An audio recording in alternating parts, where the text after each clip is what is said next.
তো hey guys, কেমন আছো সবাই? আশা করি সবাই ভালো আছো। চলে এলাম আবার একটা ছোট্ট মিনি ব্লগ নিয়ে। তো আজকে বেরিয়ে গেছিলাম একটা আমেরিকান পিটবুল দিতে। তো আগের দিন একটা দিতে এসেছিলাম। তো আজকে যাবো ব্যান্ডেলে পাপ্পিটা নিয়ে। তো পাপ্পিটা আনতে প্রথমে পিক আপ করতে চলে গেলাম। আমাদের এইখানেই রসুলপুরেই দিয়ে যাবে। তো ওখান থেকে নিয়ে আমরা বাচ্চাটা নিয়ে যাব ব্যান্ডেলে। তো বেরিয়ে পড়লাম পাপ্পিটি আনতে। আর তোমরা যারা ফ্রি অ্যাডপশনের কথা বলছিলে, তো ফ্রি অ্যাডপশন আসতে চলেছে কিছুদিনের মধ্যেই। মানে দুটো ল্যাব ফিমেলেরই কথা হচ্ছে। তো বাচ্চাগুলো অনেক দূর থেকে আসে, তো আমাদের গাড়ি ভাড়া করে আনতে হচ্ছে।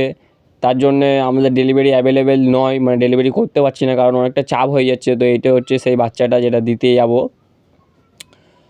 এটাই ব্যান্ডেলে দিতে যাবো। তো আমরা কিছুক্ষণ মানে গাড়িটা বাগায় নিলাম, কারণ আমাদের গাড়িতে লুকিং গ্লাসটা একটু প্রবলেম ছিল। আর অত দূর যাবো, লুকিং গ্লাস হেলমেট যদি না থাকে তখন পুলিশে ধরতো, তখন একটু চাপ হয়ে যেত। তো তার জন্য সব কিছু মানে ঠিক করে নিলাম। তো আমার হাতে দেখছি লুকিং গ্লাসটা এই তো লাগিয়েছি, যেটা আর যেটা পুরনো ছিল সেটা ওর ভেতরে ঢুকিয়ে নিয়েছিলাম।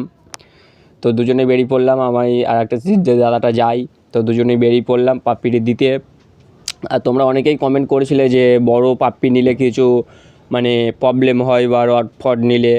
তো দেখো, রড বা তোমার যে কোনো অ্যাগ্রেসিভ কুকুর নিলে মানে তোমরা যদি সাহস করে নিতে পারো তো ভালো, কারণ যে কুকুরগুলো রেডি করা কুকুর থাকে, তো তোমরা যদি কেউ নিতে চাও বড় কুকুর তো নির্ভয়ে নিতে পারো, কারণ আমার সাথে কন্ট্যাক্ট করবে, আমি সেরকমই পাপ্পি দেবো। কারণ অনেকেরই পয়সার জন্যে নিতে পারে না মানে বাচ্চা।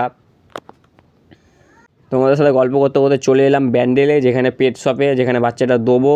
এইখানে হচ্ছে পেট শপটা, দিয়ে বাচ্চাটা দেওয়ার পরে আমরা বেরিয়ে পড়লাম, কারণ অনেক রাত হয়ে গেছিলো। তো বেশি রাত করলাম না, কারণ রাতে আসার সময় যদি জল ফল হয় তখন আর একটু চাপ হয়ে যাবে। তো ব্যান্ডেলে আসার পর দাদাটা মানে চলে যায়, কারণ দাদাটা আর একটা বাচ্চা আনতে চলে যায়। আর আমাকে বললে তুই ব্যান্ডেল থেকে চলে যাবি। আমি বললাম ঠিক আছে। তো ব্যান্ডেল থেকে আমাকে মানে স্টেশনে দিয়ে গেলো। তো আমি ওখান থেকে এই যে ট্রেন ধরে বাড়ি চলে আসছি। তোমরা যদি কেউ বাচ্চা নিতে চাও বা বাচ্চা সেল করতে চাও, আমার স্ক্রিনে দেওয়া নাম্বারে কন্ট্যাক্ট করতে পারো। আমাদের ডেলিভারিও অ্যাভেলেবেল আছে। তো আজকের মিনি ব্লগটা এই পর্যন্ত। ভালো থাকবে, সুস্থ থাকবে, টাটা।